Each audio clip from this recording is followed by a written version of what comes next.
में तोड़ने वाली शक्तियां मजबूत हुई, देश को जोड़ने वाली शक्तियां कमजोर पड़ गई जब इस तरह की विचारधाराएं पनपती है। आजादी के बाद ये विचारधाराएं और अधिक पनपी और मजबूत हुई। दुख इस बात ने इनको और अधिक बल दिया कि जिससे राष्ट्र विरोधी। पहला प्रश्न है सुरक्षा किस चीज की करनी, दूसरा प्रश्न है सुरक्षा किससे करनी। ये बहुत आवश्यक है, शत्रु बहुत आवश्यक है। You can never defeat, leave aside, fight an enemy that you can not define. जिस शत्रु को आप परिभाषित नहीं कर सकते उसको आप कभी हरा नहीं सकते, आपको तो कहना ही पड़ेगा। अब चाहे उसके पॉलिटिकल कॉस्ट कुछ भी हो या उसकी सोशल कॉस्ट कुछ भी हो, लेकिन अगर उसको परास्त करना है तो उसका डिफाइन करना आवश्यक हो जाता है। और तीसरा है वो साधन, वो व्यवस्थाएं, वो उपकरण जिनसे हमें अपने साधनों को प्राप्त करना है। क्या है भारत की दशा इन 65 सालों में? लगभग 3 लाख आदमी आंतरिक सुरक्षा के कारण मृत्यु को प्राप्त हुए। अपने ही देश में लाखों लोग शरणार्थी बनकर रह रहे हैं, लेकिन हम उसका कोई सॉल्यूशन नहीं ढूंढ पाए। अभी कहा गया कि 248 जिले ग्रसित हैं, एक प्रकार की हिंसा है, एक प्रकार की से असल में ये नंबर थोड़ा अधिक है। 173 माओवादी हैं, जेएनके के 16 अधिकतर उनमें से आतंकवाद से प्रभावित है। नॉर्थ ईस्ट के अंदर में 64 से अधिकतर लोग जहां पर कि अलगाववाद और बाकी तरह की हिंसा का वहां पर घटनाएं होती रहती हैं। इसके अलावा देश में 48 ऐसे जिले हैं जहां पर कि जिहादी गतिविधियों में से लगे हुए लोगों का, चाहे वो विदेशी हो चाहे स्वदेशी हो, जिन्होंने अपनी जड़ें या अपने सेल्स या अपने उसको मजबूत कर लिया है। तो लगभग 296 जिले 648 में, लगभग आधा भारत एक बहुत बड़े उसकी स्थिति में है। इन 65 सालों में खतरे बढ़े, एक चिंता का विषय है, लेकिन खतरों का सामना करने की क्षमता घटी, ये उससे बड़ी चिंता का विषय है। देश में तोड़ने वाली शक्तियां मजबूत हुई, देश को जोड़ने वाली शक्तियां कमजोर पड़ गई। राजनीतिक शक्ति राष्ट्र निर्माण का साधन न होकर निहित स्वार्थों के प्राप्ति ही उसका साध्य हो गया। और एक शब्द है, किसी ने कहा था, मैं उसको रिपीट करता हूं कि Indian patriotism has lost all instrumentalities. अगर कोई आदमी ये कहे कि मुझे और किसी चीज से प्रेम नहीं है, मैं किसी संस्था से, किसी इंटरेस्ट ग्रुप से, किसी ट्रेड यूनियन से, किसी भाषा से, किसी जाति से, इससे मेरा कोई संबंध नहीं, मेरा संबंध भारत से। मैं केवल उस पार्टी में जाना चाहता हूं जो केवल भारतीयता को हो, तो शायद देश के अंदर में शायद भारतीय जनता पार्टी एक ऐसी पार्टी है जिसे हम ये कह सकें कि जो इन सारी चीजों से हटकर एक भारतीयता के रूप में एक विकल्प, राजनीतिक विकल्प हमारे सामने रखती है। आज की स्थिति कुछ ऐसे हो गई है कि जैसे एक जंगल में एक बड़ा भारी बरगद का पेड़ था, और फिर बरगद के पेड़ के चारों तरफ बहुत सारी चीजें, बहुत सारी घास फूस, छोटे छोटे पेड़ पैदा हो गए, और उस बरगद के पेड़ का वजूद, उसका अस्तित्व ही लोगों को दिखने से कम होने लगा। और धीरे धीरे लोगों को लगा कि अस्तित्व केवल इस चारों तरफ फैली हुई वनस्पति का है, दूर कहीं है बरगद का पेड़ की कभी टहनी दिखाई देती है, कभी कोई फूल लगता है तो दिखाई देता है। इस भारत के अस्तित्व को मिटाने की षड्यंत्र आतंकियों ने तो किया ही। उन्होंने कहा कि भारत में तो कोई था ही नहीं, कुछ नहीं था, सब लोग बाहर से आए। इतिहास बना, काफिले आते गए, लोग बसते गए, सेंट्रल एशिया से आर्यन आए, पार्थियन आए, हुन आए, कुषाण आए, तर्क आए, मंगोल आए, और इस तरह भारत बना। हमारे देश के एक बुद्धिमंत्री ने, विवेकानंद फाउंडेशन में आकर यही कहा कि भारतीय सभ्यता का ये तो एक डायनेमिक सिविलाइजेशन थी। इस सिविलाइजेशन का कोई बेस, कोई हिंदू बेस है, कोई राष्ट्रीय बेस है, कोई सिविलाइजेशनल बेस ये नहीं था। तो उस बरगद के पेड़ को छीन करने में, उसको दबाने में, उसका अस्तित्व तो समाप्त नहीं हो सकता, लेकिन वो दिखता नहीं जब इस तरह की विचारधाराएं पनपती है। आजादी के बाद ये विचारधाराएं और अधिक पनपी और मजबूत हुई। दुख इस बात का है हम अपने इतिहास को सही नहीं कर पाए, हम उस बरगद के चारों तरफ सफाई नहीं कर पाए, और हमने इनको और अधिक बल दिया कि जिससे राष्ट्र विरोधी सोच और एक राष्ट्र की पहचान, ये राष्ट्र की पहचान से इसका संबंध है। इसलिए ये बहुत आवश्यक है, क्योंकि हमें जब हम किसी भी चीज की सुरक्षा की बात करते हैं तो प्रश्न आता है किसकी सुरक्षा। पहला प्रश्न, ये एक मूल स्तंभ है। यदि हम तीन चीजों को परिभाषित नहीं कर सकते और पहचान नहीं सकते तो हम किसी चीज की सुरक्षा नहीं कर सकते। पहला प्रश्न है सुरक्षा किस चीज की करें। दूसरा प्रश्न है सुरक्षा किससे करनी। यह बहुत आवश्यक है। शत्रुबोध बहुत आवश्यक है। You can never defeat, leave aside, fight an enemy that you can not define. जिस शत्रु को आप परिभाषित नहीं कर सकते उसको आप कभी हरा नहीं सकते।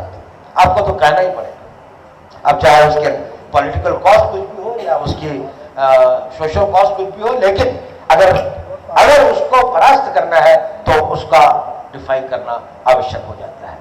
और तीसरा है वो साधन, वो व्यवस्थाएं, वो उपकरण जिनसे हमें अपने साधनों को प्राप्त करना है। तो इन तीनों में सबसे प्रश्न महत्वपूर्ण है, वो होता है प्रश्न सुरक्षा किसकी करनी है। अब राज्य की सुरक्षा के कुछ चीजें तो सामान्य सभी देशों के लिए होती है, उनमें सामान्यताएं हैं। जैसे राज्य और राष्ट्र की सुरक्षा में थोड़ा अंतर है। राज्य को अपनी सीमाओं की सुरक्षा करनी है, टेरिटरी की, और सीमाओं के अंदर जो कुछ भी फिजिकल है, टेंजिबल है, उसकी सुरक्षा करनी पड़ती है।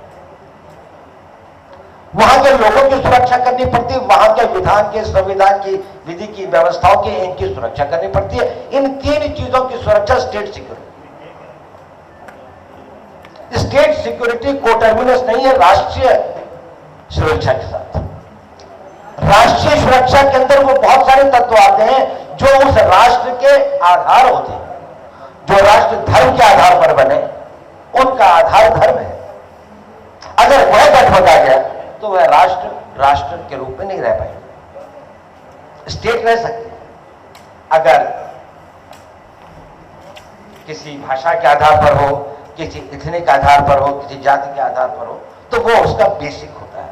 हमें पहचानने की आवश्यकता यह है कि भारत की बुनियादी पहचान उसकी सांस्कृतिक पहचान है। हम सब एक राष्ट्र इसलिए हैं क्योंकि हम सब लोगों की एक साझी विरासत है, एक साझा हमारी एक सिविलाइजेशन है जिसको हम सब स्वीकार करते हैं। उसके अलावा हमारे खान पान, बातचीत, धर्म, भाषाएं भिन्न भिन्न हो सकती हैं, लेकिन इन भिन्नताओं के बावजूद हम में एक एकता है, और वो है क्या? आवाज नहीं आ रही? आप कुछ कह रहे हैं? अच्छा है? अच्छा, नहीं, पीछे से कोई हाथ खड़ा कर रहा था तो मैंने कहा शायद आवाज नहीं पहुंच रही। तो हमारे देश को यह जानने की बहुत आवश्यकता है कि हमारे देश की पहचान, हमारी पहचान हमारी संस्कृति से है। अब देखिए, मनुष्य की पहचान एक बड़ी मल्टीपल चीज होती है। आपकी पहचान एक व्यक्ति की भी है, एक परिवार के सदस्य की भी है, एक जाति की भी है, लेकिन जब पहचान सबसे बड़ी राष्ट्रीय पहचान हो जाती है, वह बाकी सब पहचानों को गौण कर देती है, तो राष्ट्र शक्तिशाली बनते हैं, राष्ट्र सुरक्षित होते हैं। द्वितीय विश्व युद्ध के बाद 38 देशों का हुआ था जिन्हें हम कहते हैं डिग्रेडेशन हुआ। वो क्षीण हुए या टुकड़े हो गए या खंडित हो गए। उनमें से 27 आंतरिक सुरक्षा के कारणों से हुआ। उन सब के अलग अलग कारण, लेकिन एक कारण कॉमन था कि उस उपवास के पहले कि जनता का मनोबल टूटा और राष्ट्र की पहचान ने के स्थान पर कुछ नई पहचानों ने जन्म ले लिया। जैसे पाकिस्तान टूटा तो जो धर्म का या जो पाकिस्तान का आइडेंटिटी थी, पहचान थी, उसके स्थान पर भाषा की उसने प्राथमिकता ली। जब भाषा की वो एक प्रधानता हो गई तो उस पहचान के आधार पर एक नए राष्ट्र का निर्माण हो गया, देश खंडित हो गया। सोवियत यूनियन के अंदर में ये ठीक है, इकोनॉमिक कारण थे, स्ट्रैटेजिक ओवरस्टेज था, लेकिन सोवियत यूनियन के सब लोगों के अंदर में अपने आप को रूसी या सोवियत नागरिक और सोवियत राष्ट्र का एक अंग समझने का अपनी वो थी, वो 70 साल में उसका निर्माण नहीं कर पाए। वो मूलभूत कारण था। मुझे एक छोटी सी घटना याद आती है। आज से 200 साल पहले सेंट पीटर्सबर्ग के अंदर में एक इजरायली रबी रहता था। उससे मिलने के लिए वहां का लोकल बिशप गया। आपको पता होगा सेंट पीटर्सबर्ग बड़ा इंपॉर्टेंट स्थान रहा है क्रिश्चियन उसका, और वहां पर बड़ा जो बिशप होता है वो बहुत सीनियर होता है। तो उसने रबी से यह कहा कि आप लोग इतने सालों से संघर्ष कर रहे हो, यह संघर्ष आपका कब तक चलता रहेगा? उन्होंने कहा तब तक चलता रहेगा जब तक हमें विजय प्राप्त नहीं होती। तो उसने कहा कि आपको लगता है कि आपको विजय प्राप्त होगी? हाँ, उसने कहा हमें पूर्ण लगता है कि जब तक हमें विजय प्राप्त नहीं होगी तब तक यह संघर्ष चलता रहेगा। उसने कहा क्या कोई ऐसी दशा आ सकती है कि जब यह संघर्ष बिना विजय प्राप्ति के समाप्त हो जाए? उसने कहा मैं किसी से यह बात कह नहीं सकता, लेकिन हां ऐसी स्थिति आ सकती है। उसने कहा वो स्थिति कब आएगी? उसने कहा वो स्थिति तब आएगी जब यहूदी अपनी यहूदी पहचान को खो बैठेंगे, और जब उनकी पहचान, चाहे वो कोई भी पहचान, वो किसी राष्ट्र की पहचान हो, उनका धर्म की पहचान बदल जाए, उनके वेस्टर्न इंटरेस्ट की पहचान बदल जाए, उस वक्त में यह संघर्ष समाप्त हो जाएगा। इसमें एक बड़ा भारी लेसन है। 2000 साल तक एक राष्ट्र रहा, राज्य नहीं रहा। जब राज्य बना तो अपने में एक मजबूत राज्य के रूप में उभरा है, लेकिन उन्होंने 2000 साल तक केवल अपनी पहचान को जीवित रखकर एक राष्ट्र को मरने से बचाया।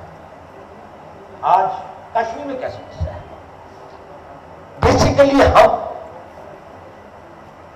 पाकिस्तान के उस षड्यंत्र को, जिसमें उसने कुछ लोगों को अपनी भारतीय आइडेंटिटी, भारतीय पहचान को गौण करके अपने धर्म की पहचान को प्रधानता देने के लिए एक षड्यंत्र रचा, हम उसको रोक नहीं पाए।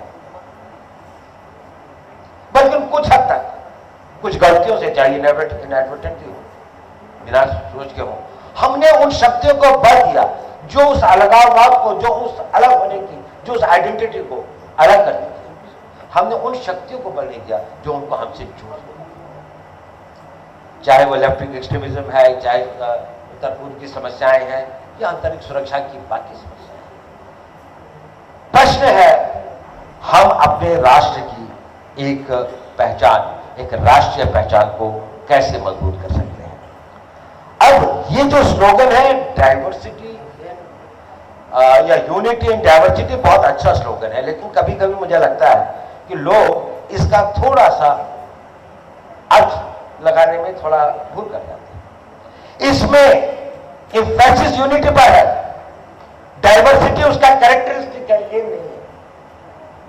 We are proud of the diversity so that we can be united in a much more composite and consolidated and strengthened way. लेकिन बार बार इस डाइवर्सिटी पर ही इसको अपनी यूएसपी बना लेना, इसके आधार पर राष्ट्र निर्माण की कल्पना करना और यह कहना कि हम यूनिटी के फोर्सेस को तो कमजोर करेंगे, और क्योंकि हमारा एक diverse culture, civilisation, way of life है, हम डाइवर्सिटी को ही प्रमोट करेंगे, इसके आधार पर देश मजबूत नहीं हो सकता। यह बहुत सौभाग्य का विषय है कि आज इस समय इसके ऊपर में सुरक्षा का पहचान के साथ, आइडेंटिटी के साथ क्या संबंध है, हम सोच कर रहे हैं, और मुझे आशा है कि हमारे बाकी बुजुर्गगण हैं यहाँ पर, जो हमारे बाकी वक्ता हैं, वो हमारा मार्गदर्शन करेंगे इसमें। लेकिन इस बात को जनता के पास ले जाने की बहुत आवश्यकता है। जनमानस तक इसको पहुंचाने की आवश्यकता है। किस प्रकार हमारे देश का हर बालक हर युवा यह महसूस करे, एक अपने आप को प्राउड भारतीय की तरह से, गौरवान्वित भारतीयों की तरह से, उसको अपने देश की, अपने राष्ट्र की हर चीज पर गौरव हो, और जहां कमियां उनको दूर करने के लिए एक निष्ठा भी हो, एक उसमें एक इमोशन भी हो, हमें नेशन के लिए कुछ करना है।